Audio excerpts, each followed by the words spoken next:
Hey, what's up, everybody? I'm Joel Madden, and this is Artist Friendly. On this episode, I'm talking to artist, creative director, tattoo artist, and one of the judges from Paramount Plus's Ink Master, which has a new season out right now. You can watch him there. My friend, DJ Tambe. Let's go. That's my kind. I don't want no bad times. I don't want to have bad. Think about this. Where else do tattoo artists get to compete in stakes that are really high in front of like the world? Millions of people watch the show. I mean, all there is conventions, and that's not. I mean, you get a bowling trophy, and you get to throw it in a box in your garage. I mean, $250,000. It's high stakes, and millions of people watching. Millions of people. It's got like this hardcore following of fans that love the show. Super popular show. I mean, people that stop me as much as I would say people like go, oh, good Charlotte. I like your band, which is great. I mean, that's my favorite. Yeah. People stop me for Ink Master and go, I watched the show. Check out my tattoo. Yeah. I just had a guy in the elevator at the hotel we were just staying at. Old man. Yeah. Old man. He goes, you still tattooing? I was like, yes.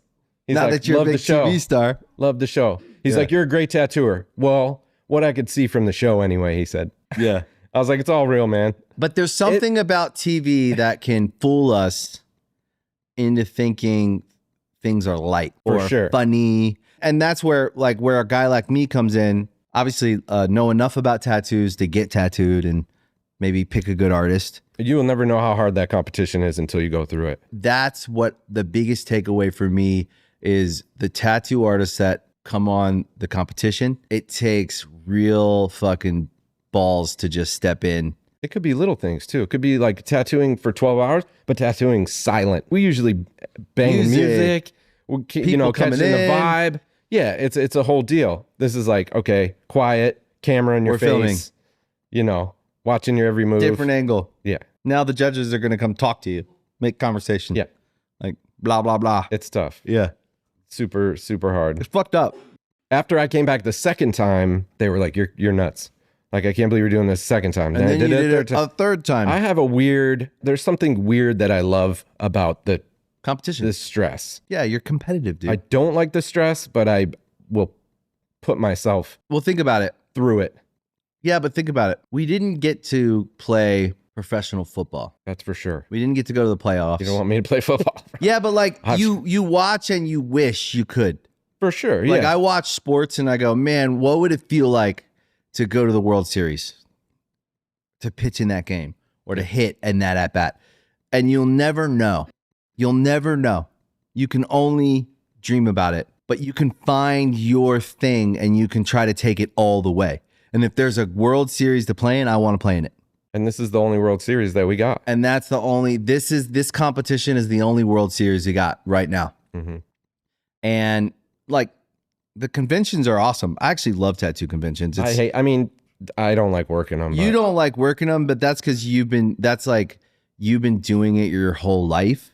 I'm just a spectator. I go there to see friends that also do conventions. Yeah. That's it. I just like to go there and see people and like meet fans and all that stuff. In my mind, everybody's cool. Yeah. Everybody is cool, but yeah. So like, that's cool. I love car shows, tattoo conventions. I love the trophies. I love seeing the trophies, but on the world stage, the whole world's watching. And to be fair, in the modern world of streaming, the whole world is watching. And the show has millions and millions of people who watch every season and they follow it. Mm-hmm. And so they start to form what I think is a very it's a great like basic education in tattoos. Like for me, Ink Master gives people the very basic education in. It teaches people a lot about tattoos. Everybody knows styles and then they sit at home and they start to judge the lines and they start to judge the line work and the shading and the color. A lot of clients nowadays, they're like, oh yeah, I'm looking at people's tattoos now that I see, and I'm like, oh, look at that line. What red did you use? But I'm trying to like put in their brain, like, listen, this is still a tattoo. Yeah. I critique stuff as a judge and I do the same thing. You know what I mean? Of course. That's the mistakes you guys all make. But like, I like it that people learn a little bit about the application. Of course. And seeking out just good tattooers. There's a lot of people just getting a lot a lot better tattoos nowadays. In the 90s, we used to just get tattoos. That was it. It was just a tattoo was a tattoo. So if the guy did this, that's what you got. Well, I started tattooing in the 90s, and we had 10 bins of flash, dirty ass flash that no one cleaned, whatever, and people just stand there flipping through and pull something out, and that's it. Now people have opinions and taste, and they go, I'm more of a traditional Japanese tattoo. Like, it's cool. It's good. It's good for tattooing. Like, I think where tattooing is today, but it's turned into like a fine art, It is a fine art. There's people creating full-on oil paintings on the skin. That's crazy. People are going from these crazy school art backgrounds to tattooing. They're like, oh, I could sit around and maybe not sell my paintings, but they're doing it on skin and they're just blowing up instantly. The possibilities now in tattoos and I got to tell you, I like it. I like it too. For me, because I'm in it, it's a struggle staying afloat and trying to stay present in the game, and like, holy shit, this dude's doing this crazy Renaissance art style paintings on the skin. It's like, now I got to keep up with, you got to keep up with everybody. I'm sure it's the same in your business, but yeah, it is. That's why I try to stay pretty well-rounded, because I can please so many people and do so many styles. I got a lot of artist friends that are like, they do one style and they're just, oh, it's so dead right now. They're sitting around, they're not doing anything because they don't cater style to everybody. Right. You got to be versatile. Not everybody wants a monster butthole in his face.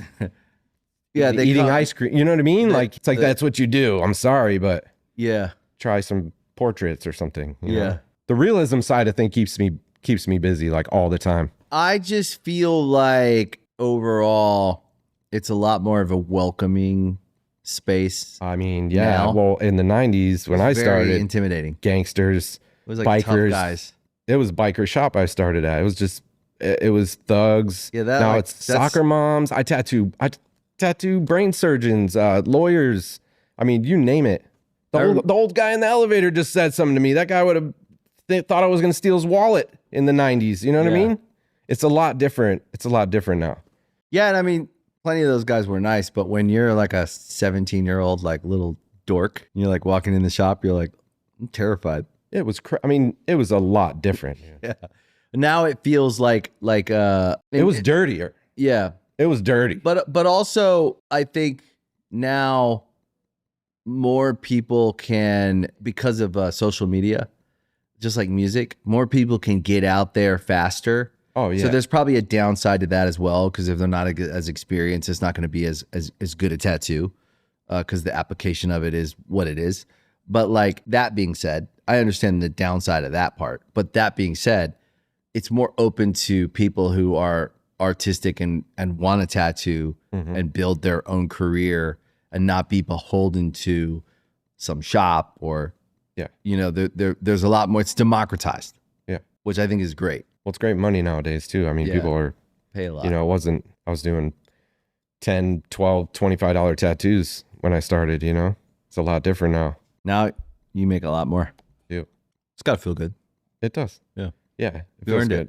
But you got to stay afloat, you got to keep, But do you ever like take that in? Yeah. That you've like super grateful. Built your. Yeah. All the time I try to stay grateful for. I know you're grateful. Where I came from, what I'm doing now. And I know you're grateful, but do you really like feel the success? Forget about being grateful. I'm grateful too. I'm like, it's hard earned to be successful. To be successful is hard. I still don't have a complete grasp on it. Do you ever think like, I make more an hour than a doctor? Yes, I think that. A surgeon? I think that a lot. A lawyer? Yeah. You make more than a lawyer? Like a high paid lawyer? Yeah. Because I know the price of your tattoos. I'm not going to say them here, but you are a top dollar, sought after. It's hard to get on your list. It's backed up. It's booked through like the year. Yeah. Do you ever think like, when I started out, I was probably like dismissed as a troublemaker who was into like graffiti. I was a troublemaker. Out there with your graffiti. Yep. Spraying the walls. Yep. Rapping. Skateboarding. Ruining the curbs. Drawing. What are you doing in there? Drawing. That's all I did. In your room. Yeah. On my wall. like listening to hip hop and drawing. Like, what are we gonna do about him? He's a loser. Yep. Burnt my whole house down And when I now, was 14, bro. But think about it. But burnt the whole thing down. You burnt the house down. That's crazy. Yeah, I did. Okay. It was my stepmom's house. Okay, I want to talk and about she that. already hated me. Was it an Burned her accident? shit down, dude.